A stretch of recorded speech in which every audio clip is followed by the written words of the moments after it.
Agora a gente vai ficar com o professor Arlindo Baião. Gente, o professor Arlindo Baião, ele é doutorando e mestre em atividade física adaptada pela Faculdade de Educação Física da Unicamp. Ele é membro do grupo de estudos e pesquisa em pedagogias de lutas e também é membro do Laboratório de Atividade Física, Atividade Motora Adaptada, o LAMA, pela mesma instituição, Unicamp. Ele tem especialização em desportos de combate pela Universidade de Coimbra, em Portugal. Ele trabalha com formação profissional na área de pedagogia das lutas, na infância, e também para pessoas com deficiência.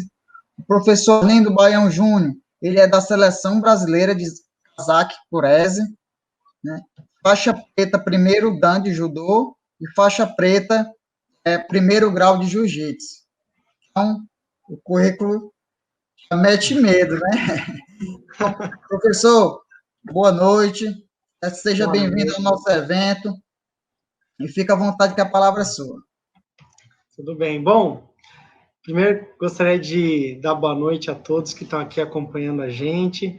Agradecer o convite do grupo de estudos lá da Universidade Estadual do Ceará, professor Heraldo, pelo convite, todo o pessoal do grupo de estudos que está fazendo esse evento, um evento excelente, com muita difusão de conteúdo, e queria dizer que é uma grande responsabilidade, para mim é uma grande honra, estar aqui para falar com vocês de um tema que eu gosto muito, que é a didática nas lutas, tá?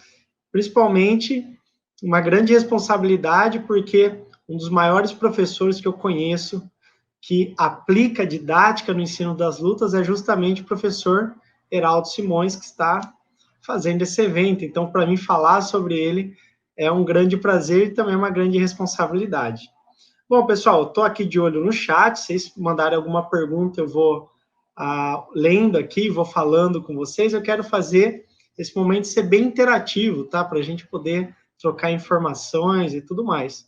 Bom, para falar sobre didática, eu dividi aqui essa fala em 3 etapas, basicamente. A primeira eu vou falar com vocês sobre o que é a didática, a gente vai falar um pouquinho como que ela funciona, em que área da pedagogia do esporte que ela se encaixa e, consequentemente, na pedagogia das lutas, tá? Vamos falar um pouquinho sobre qual que é a influência dela no processo de aprendizagem e no processo de memória. E, por fim, a gente vai falar sobre a aplicação da didática, aplicação prática da didática nas aulas de lutas, e também vou comentar aqui com vocês sobre alguns erros e acertos que acontecem nessa aplicação, tá bom? Bom, vamos começar. Bom, pessoal, o que é didática? O que vem na sua cabeça quando você pensa em didática? Muitas vezes as pessoas pensam, didática e pedagogia é a mesma coisa, tem pessoa que tem pedagogia, não tem didática. Enfim, vamos esclarecer rapidamente para a gente construir a nossa ideia nessa fala aqui. A didática, pessoal, é literalmente a maneira que você transmite o conteúdo. A didática é a arte de ensinar. Como que você ensina certo conteúdo, tá? A pedagogia do esporte, a pedagogia das lutas, ela é algo um pouco mais amplo, porque a pedagogia ela envolve a organização de conteúdos, ela envolve adequação de conteúdos, aplicação de conteúdos, a avaliação dos conteúdos que você aplicou. Enfim, a pedagogia é uma área que ela é mais ampla, ela envolve várias etapas. E a didática em si, ela é uma das etapas que está dentro da pedagogia do esporte. Mais especificamente, a parte de aplicação. Então, quando a gente vai aplicar um conteúdo, quando a gente vai ensinar um conteúdo, é aí que entra a didática.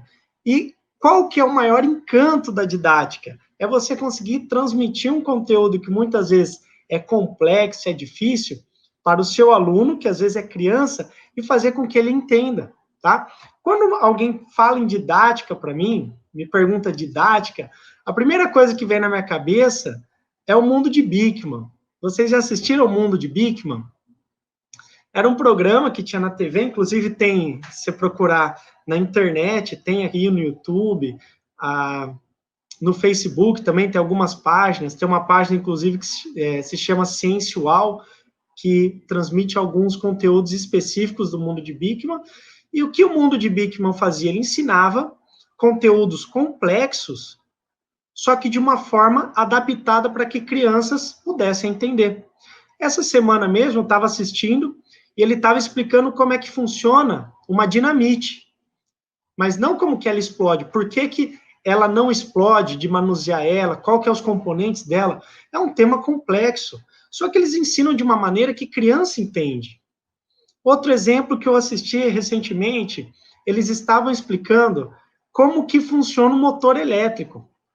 É um tema extremamente complexo. Eu mesmo não sabia como que funciona o motor elétrico, o motor de carro elétrico.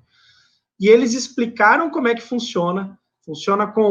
Explicou o funcionamento, que na verdade são ímãs que se empurram e se atraem, e mostrou como que fazer um motor elétrico caseiro em casa. Isso para criança. Quando eu vejo isso, eu vejo o quanto é importante a didática no ensino.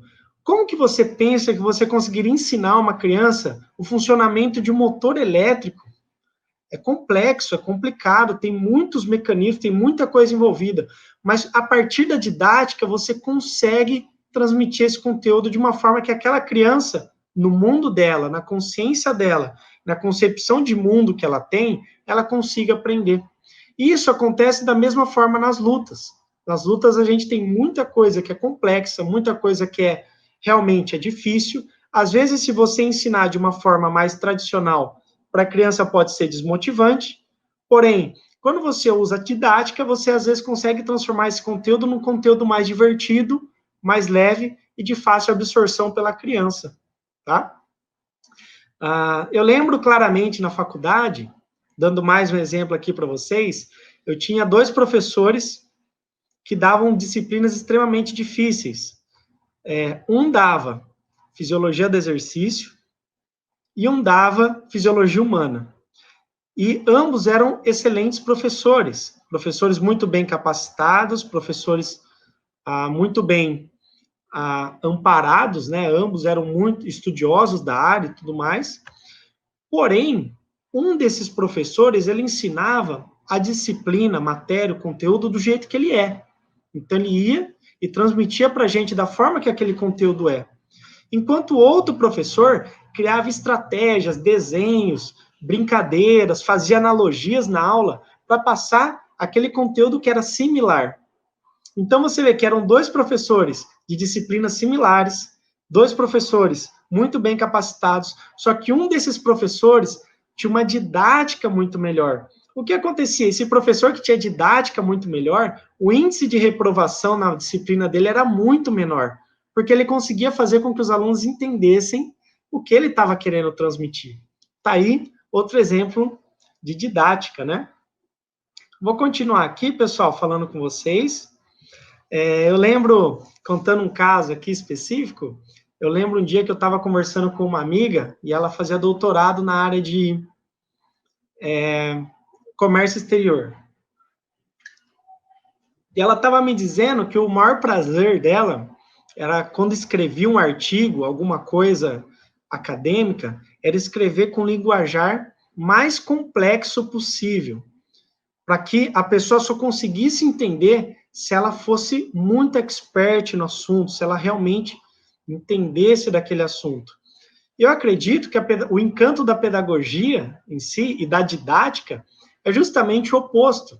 Você pegar um conteúdo que é complexo, que é difícil, e conseguir transmitir para alguém que às vezes não tem um conhecimento aprofundado naquela área ou daquela forma. Eu acho que é daí que vem o encanto da didática, tá? E agora eu vou falar um pouquinho aqui com vocês sobre como que a didática influencia diretamente no processo de ensino e no processo de memória. Bom, até aqui a gente já entendeu, pessoal, que a didática é a maneira que eu transmito o conteúdo. Então, a gente já entendeu. Bom, o conteúdo está lá. A maneira que eu vou transmitir ele vai depender de mim. Por exemplo, agora recentemente está na moda o seriado Cobra Kai, que é uma continuação do Karate Kid, que eu acredito que quem é mais das antigas assistiu, inclusive é um dos meus filmes favoritos, né? E tem sempre aquela cena do mestre Miyagi no antigo, e agora o Daniel San, ensinando o aluno algumas técnicas de karatê. Como que ele ensinava? Colocava o aluno para pintar a cerca, a limpar o carro utilizando movimentos circulares. Enfim, essa é uma estratégia didática para ensinar alguns movimentos da luta em si. É o melhor, é o pior? Isso aí não cabe a gente julgar, mas é uma estratégia didática para tornar aquele conteúdo um pouco diferenciado, um pouco mais fácil para o aluno absorver, né? Bom, então, continuando, pessoal, eu vou falar aqui para vocês como ocorre o processo da aprendizagem e como a didática influencia nesse processo. Até hoje, ainda não existe uma concepção exata, científica, de como que ocorre o processo de aprendizagem no nosso cérebro. Não existe ainda, cientificamente, uma concepção hegemônia na ciência de qual o processo de aprendizado que acontece dentro do nosso cérebro quando a gente aprende alguma coisa e quando a gente lembra de alguma coisa, porque a lembrança e o aprendizado estão juntos. Quando você aprende alguma coisa, consequentemente, você tem que lembrar dessa coisa, né? Se você esquecer, quer dizer que você, às vezes, desaprendeu, esqueceu, não reteu aquela informação. Porém, existe uma teoria que eu gosto bastante, inclusive ela é defendida por vários autores, que eu vou citá-la aqui para vocês rapidamente, e vocês vão entender aonde o papel da pedagogia, e principalmente da didática, se encaixa nisso. Bom, a memória, pessoal, principalmente a memória de curto prazo, ela é criada na nossa cabeça de forma biológica. Muita gente, às vezes, pensa que a memória, o aprendizado, é algo virtual. Então, é algo que não está no nosso corpo, é algo que você aprende, ele fica no seu inconsciente, no seu intelecto, mas não. A aprendizagem, ela é física, a aprendizagem, ela é corporal. Quer ver um exemplo? Quando uma pessoa ela tem uma doença, por exemplo, degenerativa, o Alzheimer, ela vai esquecendo das coisas. Mas por que ela vai esquecendo das coisas? Porque essa doença, especificamente, ela danifica certas áreas do nosso cérebro, tais áreas que armazenam lembranças. Então, você observa que o aprendizado, a lembrança, ela não é algo virtual, algo que está fora da gente, algo que está no nosso subconsciente. A nossa lembrança, assim como o nosso aprendizado, ela é algo corporal, ela é algo físico, ela faz parte do nosso corpo. Se ela faz parte do nosso corpo, ela está em algum lugar, tá? Do nosso cérebro. Esses autores, eles falam que sempre que a gente aprende alguma coisa, o nosso corpo, ele cria um RNA no nosso cérebro. E esse RNA, ele é armazenado num local que é o local que é chamado de armazenamento das memórias de curto prazo. Então, o RNA, o seu corpo, ele cria um arquivinho, uma informação, um arquivo de informação. E esse arquivo de informação é colocado nesse local do seu cérebro. Se você trabalha essa informação sai desse local e vai ser armazenada no local das lembranças de longo prazo, que é aquela coisa que você geralmente não esquece, tá? Aquela coisa que você realmente internaliza esse conteúdo. E nós, como professores, o que nós sempre queremos? Nós sempre queremos transmitir conteúdos que se internalizem nos nossos alunos, que não seja algo que eu ensino hoje, ele esquece amanhã. Então, é algo que a gente busca.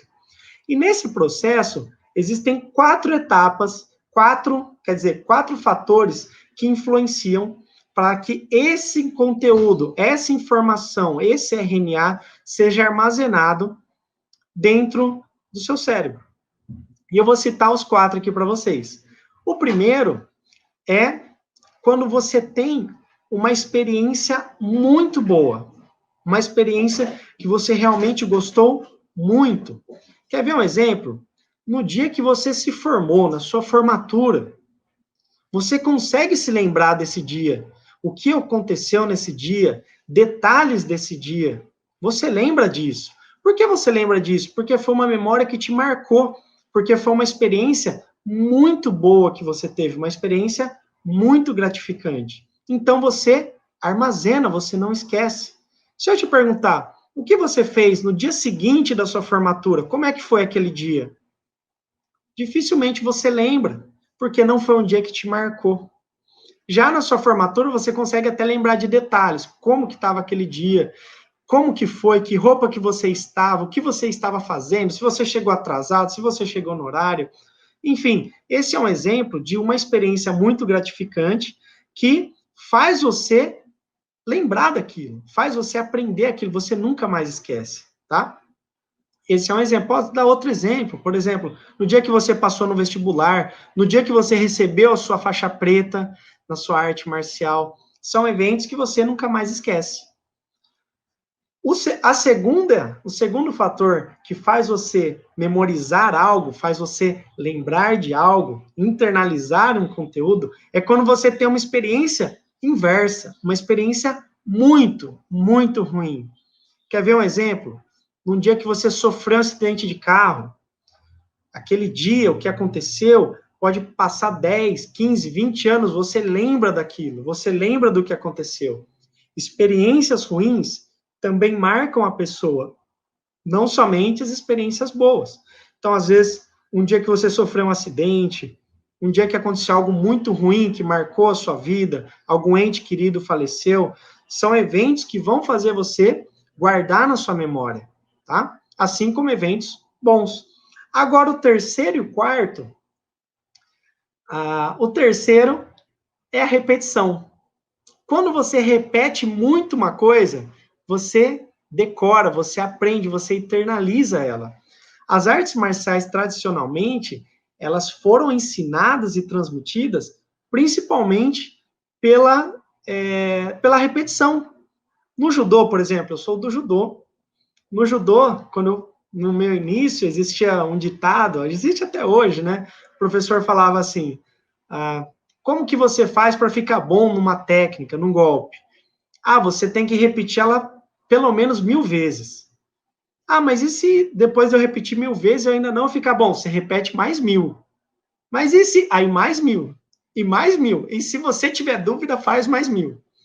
Então, se você observar a transmissão das artes marciais, o ensino das artes marciais, principalmente os mais tradicionais, principalmente também das japonesas, que tem essa carga tradicional bem forte, elas foram ensinadas e transmitidas até os dias de hoje, principalmente através da repetição. E a repetição ensina, ela faz você aprender, ela é um dos fatores que faz você internalizar alguma informação, algum conteúdo.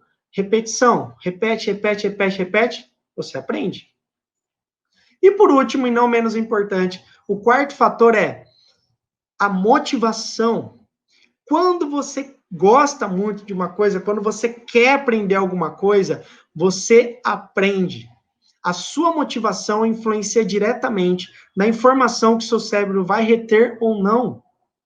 Então, por isso que é muito difícil, às vezes, a gente ensinar um aluno que não está interessado, aquele aluno que não está motivado para aprender isso. Vai ser muito difícil ele aprender, porque a motivação influencia diretamente no que o cérebro dele vai reter daquelas informações. Então, a informação a motivação ela é crucial também para o aprendizado. Então, a gente já entendeu. Vou repetir aqui rapidinho, ó. O que faz alguém internalizar uma informação, uma memória, um aprendizado? Experiência muito boa. 2, experiência muito ruim. 3, repetição. 4, motivação. E aqui, fazendo uma ponte, inclusive, com as artes marciais, sobre experiência ruim e como as experiências ruins fazem a gente aprender nas artes marciais também, aqui eu vou falar uma vivência que eu acho que vocês já passaram também. Você já foi para alguma competição e perdeu em algum golpe? Você tomou algum golpe que você não viu ou você não estava preparado e por causa desse golpe você perdeu aquela luta? Já aconteceu comigo no jiu-jitsu, por exemplo. Uma vez eu tomei um triângulo, uma finalização, fui finalizado. Isso gerou uma experiência muito ruim para mim. Eu fiquei vários dias pensando, nossa, por que eu tomei esse golpe? O que aconteceu? O que eu fiz de errado? O que eu poderia ter feito? Voltei para a academia, treinei, pensei, refleti. Depois desse dia, eu nunca mais perdi em uma competição naquele mesmo golpe. Então, você vê que até a experiência ruim, ela faz a gente aprender, ela faz a gente internalizar certos conteúdos. Às vezes uma experiência ruim faz você crescer na arte marcial, tá? E por que eu estou falando isso? E o que isso tem a ver com a didática? Agora, atenção. Se eu faço uma aula muito divertida, uma aula muito legal para os meus alunos, o que eu faço? Eu estou atingindo a primeira etapa. O primeiro aspecto, que é, eu estou fazendo uma aula, uma experiência muito legal, uma experiência muito saudável. Então, se eu faço uma aula muito legal, eu estou reforçando aquele aspecto que vai favorecer o meu aluno aprender. Se o meu aluno gostou da aula, ele vai se sentir o quê? Motivado. Então, ó, experiência muito positiva, e ele se sentiu motivado, porque a aula está muito legal, ele está gostando de aprender. E se ele está gostando, está motivado, ele vai querer o quê? Ele vai querer repetir, ele vai querer fazer de novo, ele vai querer fazer mais vezes.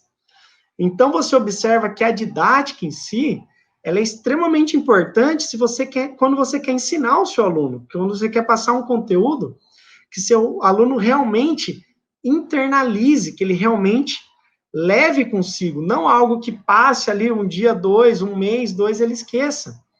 Com a didática, a gente pode ativar 3 dos fatores que eu passei para vocês, tá?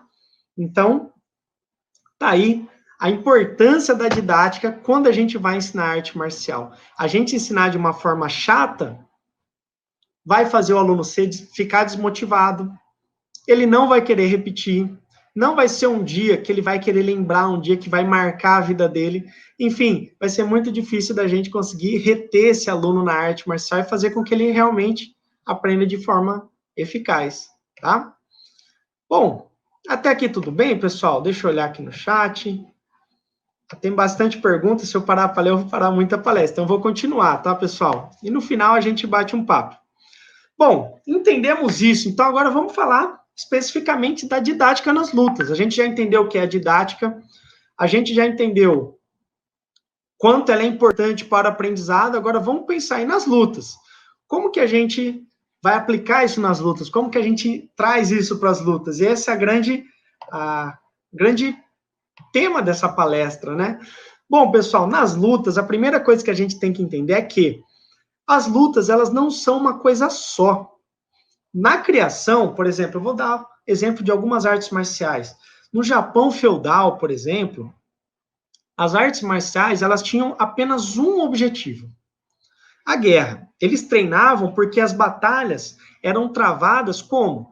Com armas de corpo a corpo, armas de curta distância, isso quer dizer espadas, bastões, facas, punhais, e também de forma desarmada. Então, as artes marciais, elas tinham esse objetivo. Eu treinava arte marcial não porque é bom para minha educação, não porque é bom para minha saúde, não porque tem um potencial de transmitir valores, não porque pode ser uma profissão na minha vida. Não, eu treinava porque eu ia para um combate e quanto mais bem preparado eu estivesse, maior a chance de eu sobreviver e vencer esse combate.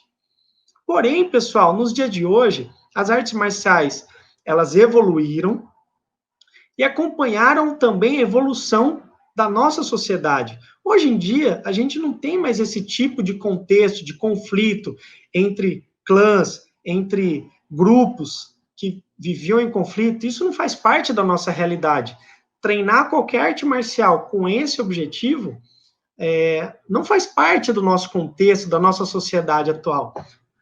As lutas do nosso contexto atual, elas tomaram outra dimensão, elas tomaram outros aspectos. E que aspectos? Hoje a gente tem lutas, na infância, lutas para crianças. Lutas para criança a gente tem na escola, por exemplo, em clubes, em projeto social. Enfim, hoje a gente tem lutas para crianças, o que era impensável nessa época. Hoje a gente tem luta como espetáculo. O que é uma luta como espetáculo? Por exemplo, o UFC. O UFC é uma competição, mas é um espetáculo. É a arte marcial sendo usada como espetáculo. Assim como a gente tinha o Coliseu, né, na Roma Antiga, que era a luta, o conflito utilizado como espetáculo. A gente tem o WWE, o WWE, que é como se fosse um teatro, mas também é um tipo de espetáculo. Então, ó, luta para criança, luta como espetáculo, luta competitiva. Hoje a gente tem a luta como esporte, que antigamente também não existia competição de artes marciais. Hoje a gente tem luta na Olimpíada, como o judô, o karatê, a esgrima. A gente tem luta para pessoa com deficiência. Então, nas Paralimpíadas, por exemplo, nós temos o judô para pessoas com deficiência visual. Nós temos a esgrima para pessoas em cadeira de roda. Agora a gente vai ter o taekwondo nessa próxima Paralimpíada para pessoas com amputação de membro superior. Então, você vê que a arte marcial, ela, no nosso contexto atual, ela tem diferentes vertentes que não existiam antigamente. E dentro dessas vertentes existem diferentes pessoas. A gente tem criança, a gente tem adulto, a gente tem atleta, a gente tem idoso, a gente tem pessoa que faz por hobby, a gente tem pessoa que faz por como uma profissão, um atleta profissional, patrocinado. E aonde que a didática entra nisso? A didática, pessoal, ela tem que estar de acordo com o contexto e o público que você está ensinando. Vamos supor, eu vou dar aula num colégio particular para crianças.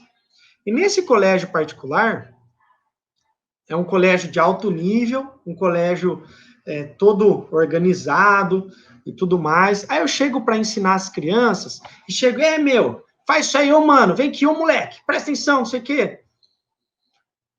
Você consegue observar que a minha didática, o jeito de eu lidar com meus alunos não está de acordo com o contexto que eu estou ensinando? Será que esse jeito de ensinar vai ser adequado, vai ser a melhor maneira de eu lidar com esses alunos? Porém, às vezes, se eu vou dar aula, por exemplo, num projeto social, numa periferia, em alguma favela, enfim, num contexto diferente, e eu conversar com meus alunos de uma forma mais próxima da realidade deles, às vezes conversar, falar algumas gírias que eles fazem parte da vivência deles ali do contexto, possa ser uma maneira de eu me aproximar mais desse aluno. E eu me aproximando mais, esse aluno vai ouvir o que eu tenho a dizer para ele. Então, você observa que a didática, ela não é algo fixo, ela não é algo parado. A didática, ela é algo vivo, ela é uma questão viva, e ela vai depender de onde você estiver.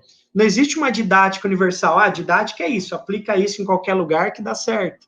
Não. Às vezes, a didática que eu vou ter com um atleta é diferente da didática que eu vou ter com uma criança. O jeito que eu vou explicar para uma criança é totalmente diferente do que eu vou explicar para um adulto.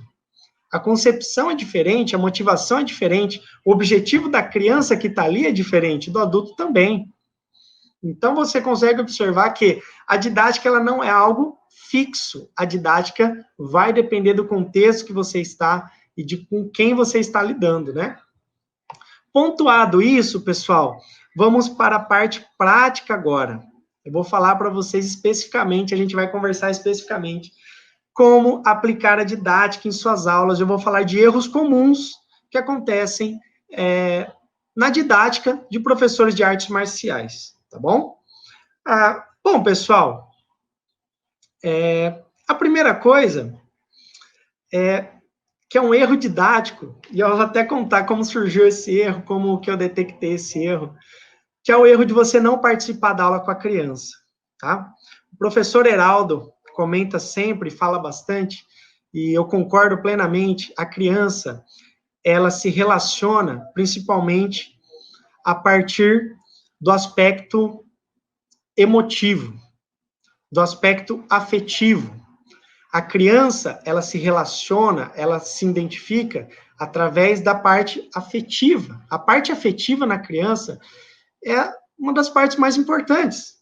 É por aí que ela se relaciona, é aí que ela acha. O que faz a criança achar um professor legal ou um professor chato? É o jeito que o professor se relaciona com ela a partir da parte afetiva. O que faz a criança achar um professor bom e ruim? Ela não é o professor que tem mais conhecimento, o que tem mais grau na faixa, o que é a faixa preta há mais tempo. Ela vai se relacionar, o que vai fazer ela achar um professor legal ou não, bom ou não, é justamente a parte afetiva. Então, se você participa da aula com a criança, se você brinca junto com ela, dentro da aula, faz uma atividade com ela, essa criança cria um vínculo muito grande com você, o que facilita muito o aprendizado. Toda criança quer brincar com o professor. Toda criança, até adulto.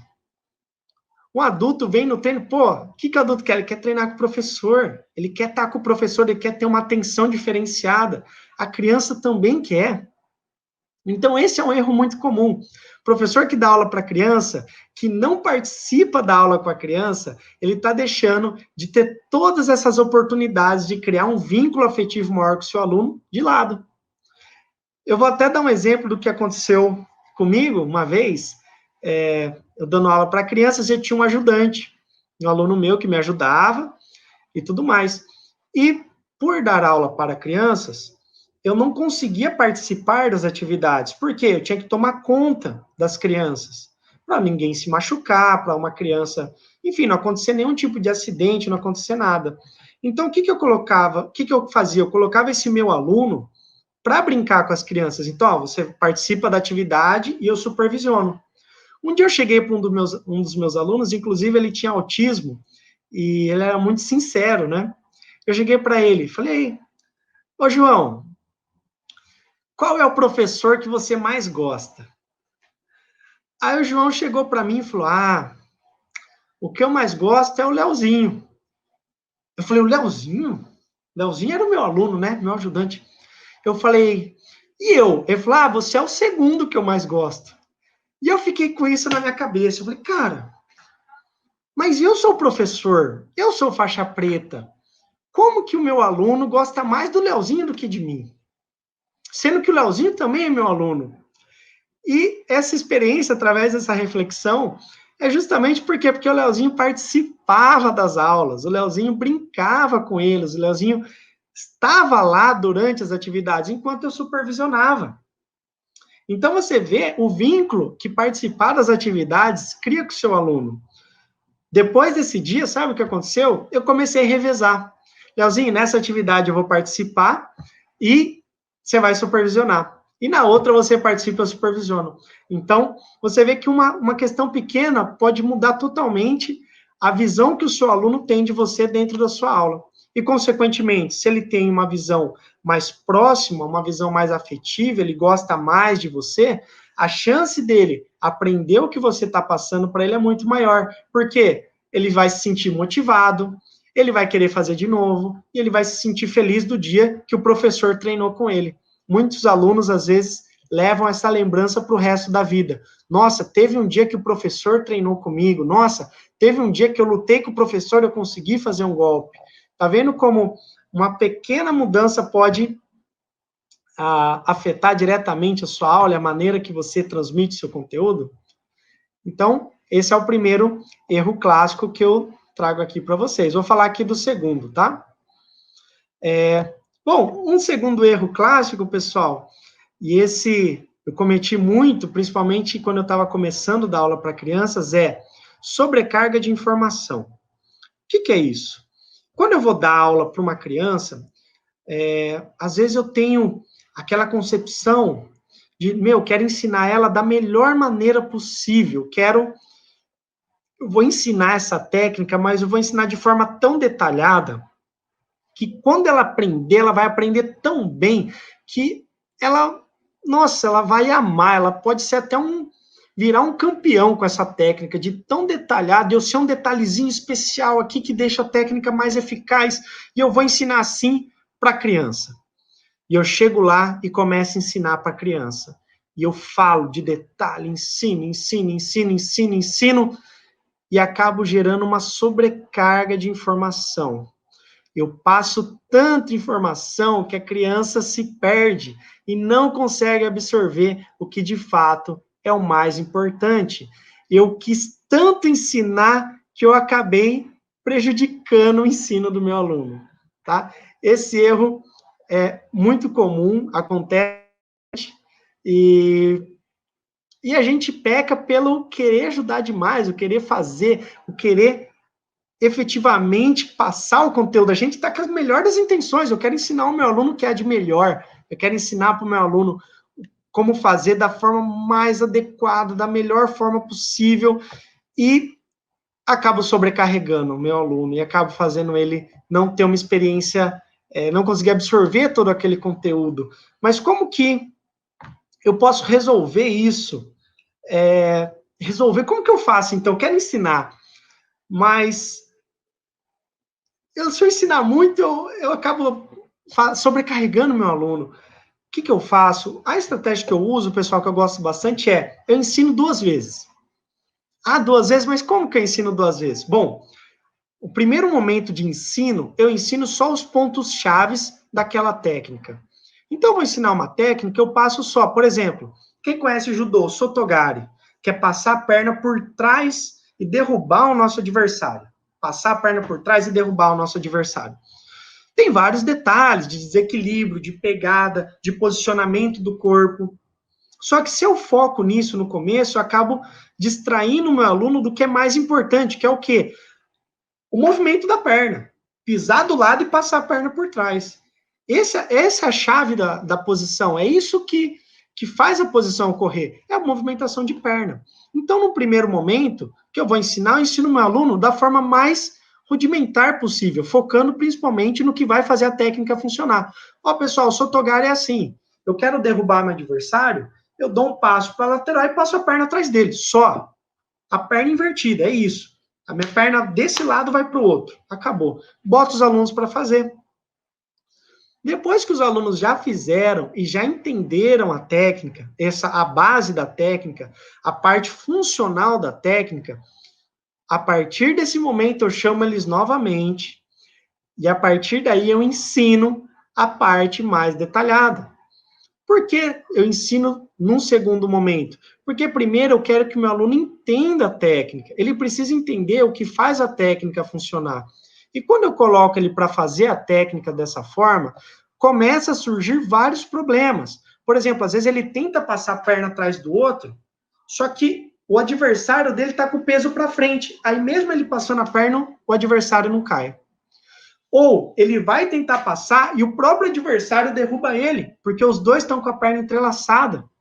Enfim, começam a ocorrer problemas e a criança começa a passar por esses problemas e começa a querer o quê? Buscar uma resposta. Por que que eu não estou conseguindo? Por que que não está dando certo? O que que eu tenho que melhorar? O aluno começa a pensar. O aluno começa a ter problema. Ele começa a buscar uma solução para esse problema. Muitos alunos conseguem encontrar essa solução, inclusive, sozinho, o que gera um significado para aquele aprendizado. Ele não consegue, aí ele, por si só, chega numa estratégia na qual ele consegue aplicar a técnica e a técnica funciona, gerou um aprendizado significativo para ele. Porém, aqueles alunos que não conseguiram ter esse aprendizado, quando eu chamo novamente e mostro os pontos chaves, não só os pontos-chave, mas os detalhes mais aprofundados daquela técnica, como o desequilíbrio e por que que o desequilíbrio é importante para derrubar a sua pegada, por que que sua pegada tem que torcer o adversário para gerar esse desequilíbrio. Enfim, quando eu dou uma resposta de um problema, de uma pergunta que o aluno já estava passando, de um problema que ele já tinha tido, isso gera um aprendizado significativo para ele. Porque ele passou por aquele problema, ele sentiu aquela dificuldade. E eu cheguei e mostrei uma solução para aquilo. Isso cria um aprendizado significativo. Assim como na competição, quando eu perco, tomo uma chave de braço, me frustro. Por que que eu tomei essa chave de braço? Eu vou para a academia, fico me remoendo. E quando eu vou treinar aquela defesa de chave de braço, às vezes eu já até tinha treinado, mas não tinha tanto significado para mim. Quando eu passei por um problema que me gerou um sentimento ruim na competição, quando eu treino novamente essa defesa, ela tem outro significado para mim. É outra defesa na minha cabeça, praticamente. É outra situação. E eu internalizo muito mais aquele aprendizado. Por quê? Porque teve um sentimento ruim envolvido. Teve um estímulo ruim que me fez absorver melhor aquele conteúdo.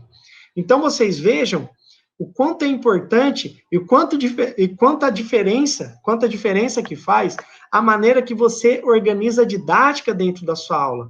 Você muda a concepção, você muda o processo de aprendizagem do seu aluno através da didática, da maneira que você ensina, da ordem que você ensina, do momento que você ensina, tá? Vamos lá, vou falar de mais um aqui, acho que nosso tempo está um pouco acabando. Leozinho ficou super feliz. Bom, outro exemplo aqui de erro comum é corrigir demais. Demais. Esse aqui também é um erro que a gente comete, às vezes, pela vontade de querer ajudar demais nosso aluno. A gente quer ajudar demais, a gente quer que nosso aluno tenha a melhor experiência possível, o melhor aprendizado possível, e muitas vezes a gente acaba pecando pelo excesso. E na correção é a mesma coisa. Às vezes você passa uma técnica para o seu aluno, e esse aluno vai fazer a técnica. E ele vai, na hora que ele vai repetir, por exemplo, o soco, ele vai tentar fazer o soco. Aí ele vai, na hora que ele faz, ele já parou. Não, vira o braço, fecha a mão, fecha direito, arruma o dedo. Tá. Aí ele vai tentar fazer, não. Olha o ombro, tá errado, arruma o ombro. Vai, de novo. Aí ele vai fazer, não. Enfim, você acaba corrigindo demais o seu aluno. E qual que é o problema de corrigir demais o seu aluno? É porque o aprendizado, ele passa pela vivência. É importante que o aluno vivencie, é importante que o aluno erre, é importante que o aluno se questione, que ele pense como que eu posso fazer essa técnica da forma correta. Por que minha técnica não está saindo boa? Por que eu não estou conseguindo? Você quer gerar um aprendizado significativo no seu aluno, é importante que ele passe por esse processo de vivência, de questionamento, de reflexão. Quando ele passa por esse processo, ele tem um aprendizado significativo. Quer ver? Eu vou dar um exemplo aqui, que eu sei que o nosso tempo já está um pouco acabando, mas vamos lá. O aluno, ele deu o soco, e eu vi que ele está errando, eu deixo ele errar. Deixa ele errar, ele precisa vivenciar. Erra, vai lá, dá o soco errado. Chego para ele, antes de passar a resposta, eu dou uma dica. Olha, presta atenção na sua mão. Será que sua mão está na posição correta? Dá um soco pensando melhor na sua mão. E ele vai. Aí ele começa a acertar a mão, mas ele ainda está errando o ombro. Eu não quero dar a resposta correta. Eu chego e falo assim, nossa, eu acho que seu soco tá bom, mas acho que seu ombro precisa ir um pouquinho mais para frente. Tenta aí. Jogo para ele. Deixa o aluno pensar, deixa o aluno raciocinar, deixa ele tentar achar a própria solução, tá? Dessa forma, você gera um aprendizado significativo para ele. Se eu chego e já dou a resposta, sem ele nem mesmo ter tido o problema, vai ser um aprendizado que vai passar batido. Ah, tá, o professor falou que é assim. Mas ele não entendeu por que é assim, porque ele não passou pelos problemas, ele não passou pela vivência, tá bom? Bom, pessoal, a nossa palestra acho que está chegando ao fim. A gente vai agora, na verdade, não chegando ao fim, a gente vai agora para perguntas, tá? Bem, Arlindo, Opa! a gente agradece a sua explanação, né? A gente vê que você gosta disso, né? Você se empolga falando disso. É muito bom, né? Isso é muito bom a gente ver, né, esse brilho nos olhos, essa vontade que você tem, né, em falar, em ensinar as lutas, né? E tem algumas questões aqui, certo? Eu vou começar com uma pergunta do professor Heraldo Simões, né? Opa! Arlindo, há consenso de que, na educação física escolar, devemos trabalhar as lutas por meio de jogos de oposição, mas como ensinar os fundamentos das modalidades de lutas se o professor não tem essa formação? Bom, essa é uma questão que intriga muita gente, né? Como que o professor de educação física, que não tem experiência nas lutas, vai conseguir ensinar os fundamentos das artes marciais, sendo que ele não tem o conhecimento? Nesse caso, professor, eu acho que falta, sabe o quê? Falta um pouco de embasamento na literatura das lutas para o conteúdo escolar. E não só em um pouco mais de literatura, mas um pouco mais de difusão dessa literatura. Porque, por exemplo, da mesma forma que a gente consegue ensinar para um professor que não tem vivência em luta jogos de oposição, ele não conhece lutas, a gente consegue ensinar jogos de oposição para ele, por que a gente não conseguiria ensinar para ele também alguns fundamentos? E se a gente parar para analisar, os fundamentos das artes marciais, eles são muito similares. Por exemplo, você que é mestre de karatê, o soco, que é um fundamento, golpes com o braço, a gente tem no karatê, no taekwondo, no muay thai, no kickboxing, enfim, a gente tem várias artes marciais. O amortecimento do judô, a gente tem no judô, no jiu-jitsu, no aikido, no sumô. Enfim, se a gente parar para observar, os fundamentos das artes marciais, eles são muito similares, eles são fundamentos em comum. Dependendo da arte marcial, ela utiliza alguns, outros não utilizam. Então, talvez, pensar em alguma literatura, em algo que traga para os professores esse tipo de concepção, não só de jogos de combate, mas também de compreensão dos fundamentos, em quais lutas esses fundamentos estão presentes, talvez seja um caminho para a gente começar a capacitar melhor os professores de educação física a trabalhar no âmbito escolar. Certo. Tem outra pergunta aqui do professor Carlos Cartacho. Professor Arlindo, o que você acha do professor que didaticamente adota as aulas lúdicas como ferramenta para motivação não só para crianças, mas também para adolescentes e adultos? Bom, é importante entender que a ludicidade, ela não está presente só na infância. A ludicidade, ela faz parte do ser humano. O ser humano, ele brinca, ele se diverte, da infância até o resto da vida, faz parte do ser humano. Inclusive, tem um livro que chama Homo Ludens, que fala bastante sobre isso. Então, a ludicidade é uma ferramenta que ela não serve só para crianças. Inclusive, quando eu passo brincadeiras, atividades, eu passo para crianças, às vezes eu passo para meus adultos também. Eu falar para vocês, na minha experiência como professor, os adultos se divertem mais do que as crianças. Sabe por quê? As crianças, elas brincam todo dia. A criança, ela faz 3 coisas na vida, basicamente. A criança, ela come, dorme e brinca. A vida da criança na infância é basicamente isso. Ela brinca, ela come e ela dorme.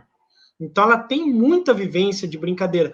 Só que na vida adulta, os adultos não têm tanta oportunidade de brincar, de se divertir, como as crianças têm. Então, quando eu proporciono esse estímulo nas minhas aulas, o resultado é fantástico. Os adultos, eles se divertem, eles gostam, eles brincam mais que as crianças, tá? Porque, como eu disse, a ludicidade não está na infância, ela está na nossa vida. Inclusive na vida dos animais. Os animais, o reino animal, eles também brincam. Você vê animais brincando. Então, acho uma ferramenta extremamente fundamental e muito eficaz, principalmente quando você alia ludicidade ao que você deseja ensinar, ao que você deseja passar para o seu aluno. Então, não é um brincar por brincar. Não que o brincar recreativo não seja bom, é bom, mas quando você utiliza o brincar, o lúdico, juntamente com o aprendizado do que você quer ensinar, aí você tem uma ferramenta perfeita para criar aquele aprendizado que a gente falou, aprendizado significativo do seu aluno. Muito bom, professor. E sobre a aula, né, que para criança direciona-se de uma forma e para adulto se direciona outra, né? Eu vi um post seu no Instagram falando sobre isso, sobre os erros comuns que a gente percebe, né, em alguns centros de treinamento, né? Sim, sim.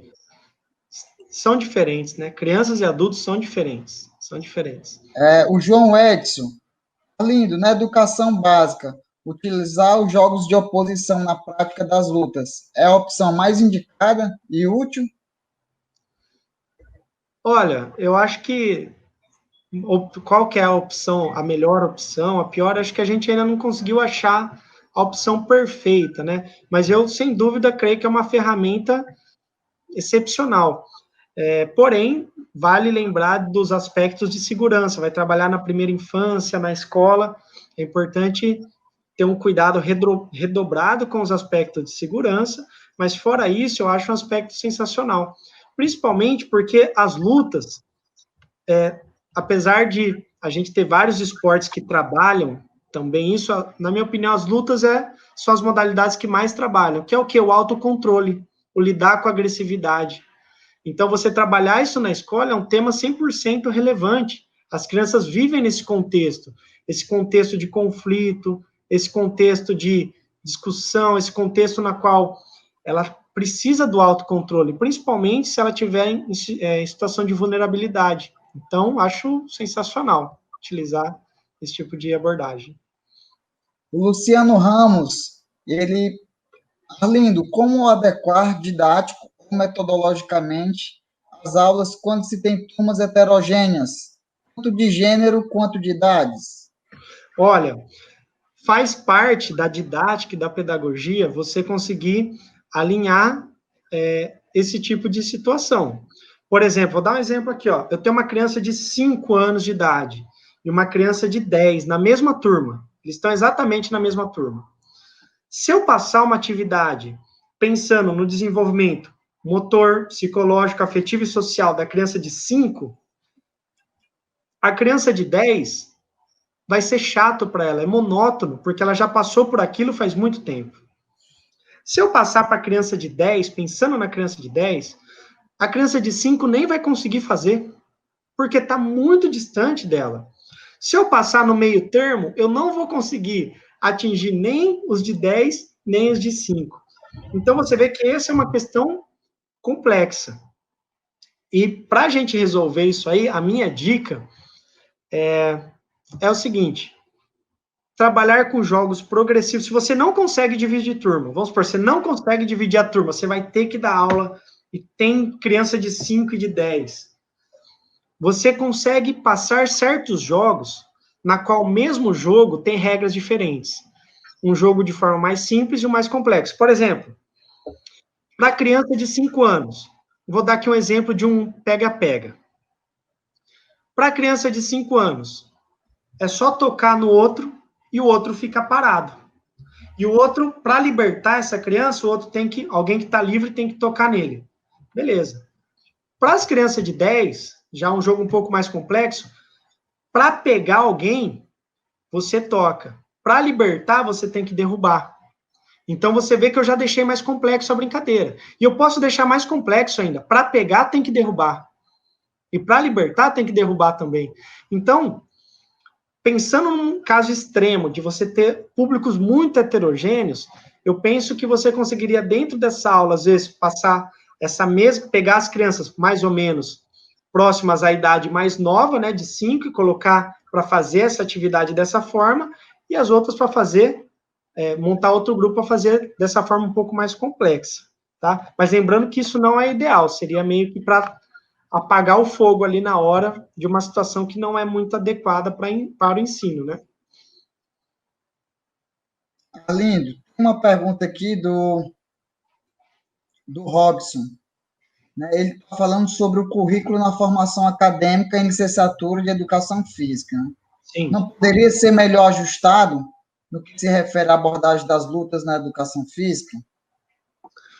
Olha, eu acho que depende muito da universidade, sabe? Eu faço parte aqui da Unicamp e eu acho que depende muito da universidade de como que essa disciplina é ministrada.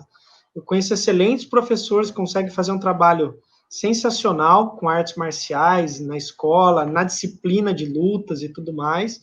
E conheço as universidades que nem têm essa disciplina.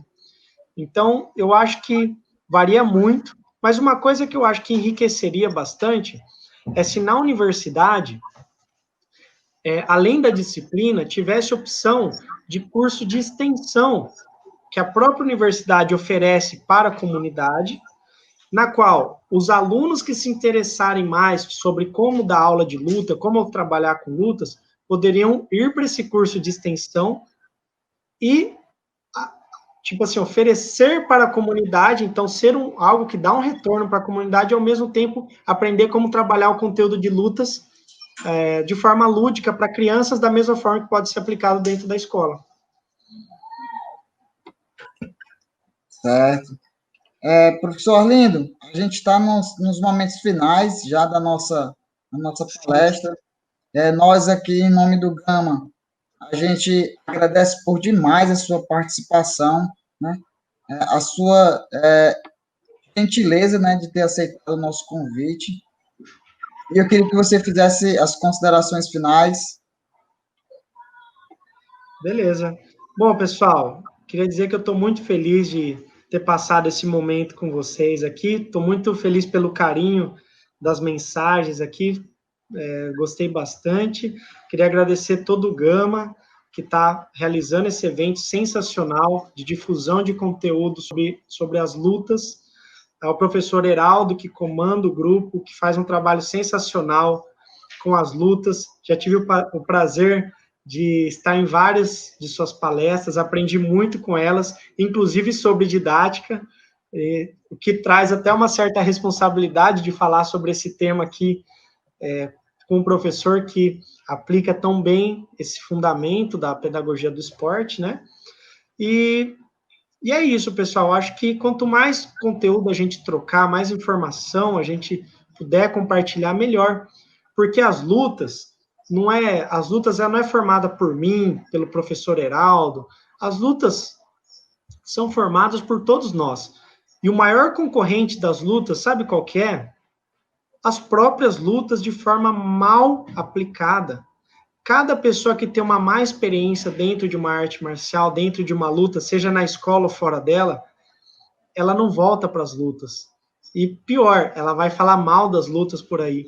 Então, quanto melhor os professores forem capacitados, quanto melhor serviço, melhor trabalho os professores fizerem dentro de suas modalidades, ele não está fazendo só a sua modalidade crescer, ele está fazendo todas as modalidades crescerem, porque quanto mais gente falando de luta, mais gente se interessando por luta, mais gente curtindo página na internet de luta, maior as lutas como um todo ficam, né? E tem meu canal no YouTube, Budô Ensina, ele está um pouco desatualizado, tá? E tem meu Instagram, pessoal, quem se interessar, quiser acompanhar, meu Instagram é Arlindo Baião JR, Arlindo Baião JR, tudo junto, tá? E lá eu sempre tenho postado algumas coisas relacionadas à pedagogia das lutas, a erros comuns, à didática, ao ensino. Quem quiser curtir lá, vai ser um prazer ter esse canal de contato com vocês, tá bom? É isso, professor. Arlindo, a gente, em nome do Gama, agradecemos a participação. A gente também agradece a todos os participantes, né, a todos os ouvintes da gente aqui no nosso canal. Certo? Um evento feito com muita dedicação e paixão mesmo, alegria pelas lutas, né? Nosso grupo Gama, que é vinculado ao GPF, aqui da Universidade Estadual do Ceará. Em nome de todo o grupo, a gente agradece pela sua participação. Sigam o nosso Instagram, o Gama US, envie perguntas, compartilhem, né, as nossas palestras. Vocês também terão 10 minutos após o encerramento da live, desta palestra, para vocês preencherem, né, o link, né, que contém a frequência para o final do seminário, evento, vocês terem a certificação de vocês, contabilizada. Então, gente, em nome do Grama, desejamos boa noite, boa sexta-feira, se cuidem e até mais. Pois.